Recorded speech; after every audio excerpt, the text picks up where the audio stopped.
A ver, ¿es posible que más armas en manos de la gente común signifique menos crimen? Suena contradictorio, ¿no? Bueno, esa es justo la tesis, la idea central y bastante provocadora del libro de John R. Lott Jr., Más armas, menos crimen. Así que en este análisis vamos a meternos de lleno a desglosar sus argumentos y a ver qué evidencia presenta para sostener algo así.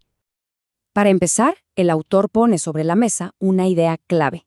La verdad es que la mayoría de la gente tiene muy poca o ninguna experiencia real con las armas. O sea, lo que pensamos sobre ellas, nuestras opiniones, casi siempre vienen de lo que vemos en las noticias o en las películas. Y según él, esto crea una imagen muy, pero muy, distorsionada de la realidad. Perfecto. Entonces arranquemos justo por ahí. Vamos a explorar esa brecha, la diferencia entre la percepción que tenemos y la realidad que el autor nos presenta en su libro. Pensemos en esto. ¿Cuándo sale un arma en las noticias o en una película? Casi siempre es en el peor de los casos, ¿verdad? Un tiroteo, un crimen terrible. El autor argumenta que los medios se enganchan de lo sensacional, de lo más dramático. Y claro, esos casos impactan, pero no son necesariamente los más comunes. El resultado, según él, es que terminamos con una idea completamente desproporcionada de lo que pasa en el día a día. Ok, entonces, si lo que vemos en los medios no es toda la historia, ¿cuál es la otra cara de la moneda? ¿Cuál es esa realidad que el autor dice que nos estamos perdiendo? Bueno, su argumento se enfoca en una historia que, según él, casi nunca escuchamos. Y aquí es donde la cosa se pone interesante. Llegamos al núcleo de su tesis, el uso de armas para la autodefensa. El autor sostiene que esto es algo muchísimo más frecuente de lo que cualquiera se imaginaría. La gran pregunta es, ¿por qué no lo vemos en las noticias? Pues porque no suele ser noticia. Y para respaldar esto, presenta un dato que la verdad llama mucho la atención. Fíjense en este número, 95%. Según una encuesta nacional que cita el libro, en el 95% de las veces que alguien usa un arma para defenderse, ni siquiera la dispara. Simplemente con mostrarla es suficiente para que el atacante se detenga. Y el libro está lleno de historias como esta. Por ejemplo, la de una mujer en Nueva Jersey. 2 hombres intentan forzar las puertas de su auto, ella saca su arma, grita, y los tipos salen corriendo. Fin de la historia. Es el ejemplo perfecto de un uso defensivo que funciona, que no es violento y que muy probablemente nunca se reporta a la policía. Y si no se reporta, pues, no existen las estadísticas. Claro que no todos los casos son así de limpios. El autor también presenta situaciones mucho más dramáticas, como la de una madre en Atlanta que, durante un intento de robo de su auto, con su hijo de 1 año adentro, tuvo que dispararle al agresor porque no los dejaba ir. Son estos casos de vida o muerte los que el autor utiliza para argumentar que a veces un arma es la única herramienta que puede igualar las cosas.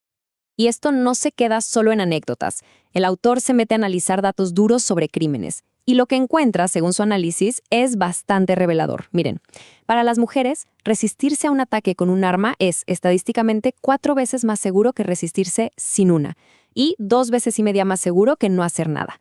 Para los hombres, las cifras también son significativas.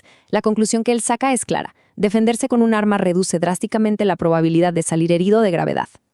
Todo esto nos lleva a la que quizás es la idea más llamativa del libro. El autor nos propone ver el crimen no como un acto de locura o pura maldad, sino como una decisión económica. Sí, como lo oyen. La pregunta es, ¿cómo funciona la mente de un criminal? ¿Qué cálculos hace? Y para ilustrarlo, usa confesiones reales, como esta de un criminal llamado Darnell Lowry. Él cuenta que él y su cómplice evitaron robar a un taxista o a un traficante. ¿Por qué? Porque sabían que, a veces, portaban armas. En lugar de eso, ¿qué hicieron? Vieron a un hombre que parecía inofensivo, cruzando un estacionamiento con un instrumento musical, y lo eligieron a él. Para el autor, esto es la prueba de que los criminales no son tontos, son calculadores, evalúan el riesgo, y la simple posibilidad de que una víctima esté armada los hace pensar 2 veces.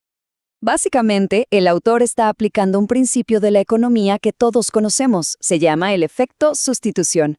Es muy simple. Si el precio de la carne sube mucho, la gente compra más pollo. Bueno, él dice que los criminales hacen exactamente lo mismo. Cuando el costo de atacar a cierto tipo de víctima sube, es decir, el riesgo de que se defienda y les vaya mal, simplemente sustituyan a esa víctima por una más barata, una más fácil y menos riesgosa. Entonces, imaginen el cálculo en la cabeza del criminal.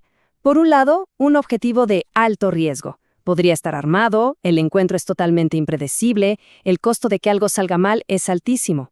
Por otro lado, un objetivo de bajo riesgo. Probablemente desarmado, el encuentro es más controlable, el costo potencial es mucho menor. Según el autor, la elección es bastante obvia. Y uno podría pensar, bueno, esto funciona para robos, pero ¿y los crímenes pasionales? El autor usa una analogía interesante, la de patear al perro. Alguien se enoja con su jefe, pero no puede confrontarlo porque el costo, perder el trabajo, es demasiado alto. Así que se guarda la rabia, llega a casa y patea al perro, una víctima de bajo costo que no puede defenderse.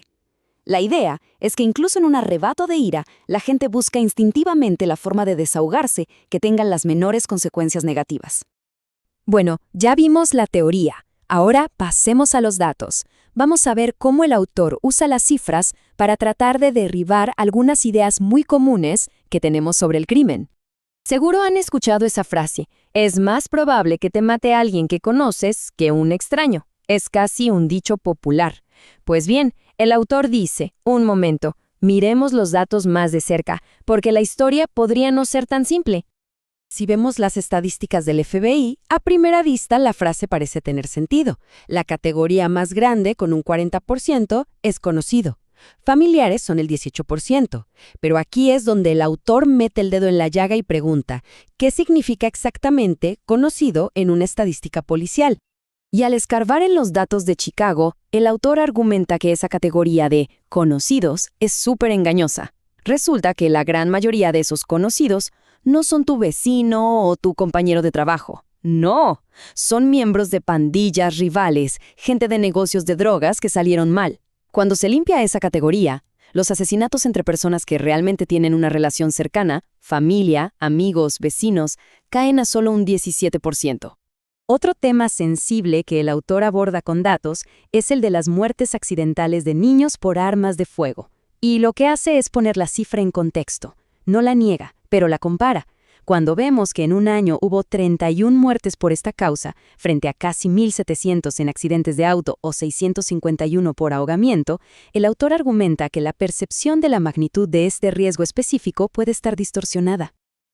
Ok, hemos visto la percepción versus la realidad, la teoría de cómo piensan los criminales y un análisis de los datos. Entonces, ¿a qué conclusión llega el autor después de todo esto? ¿Cuál es su veredicto?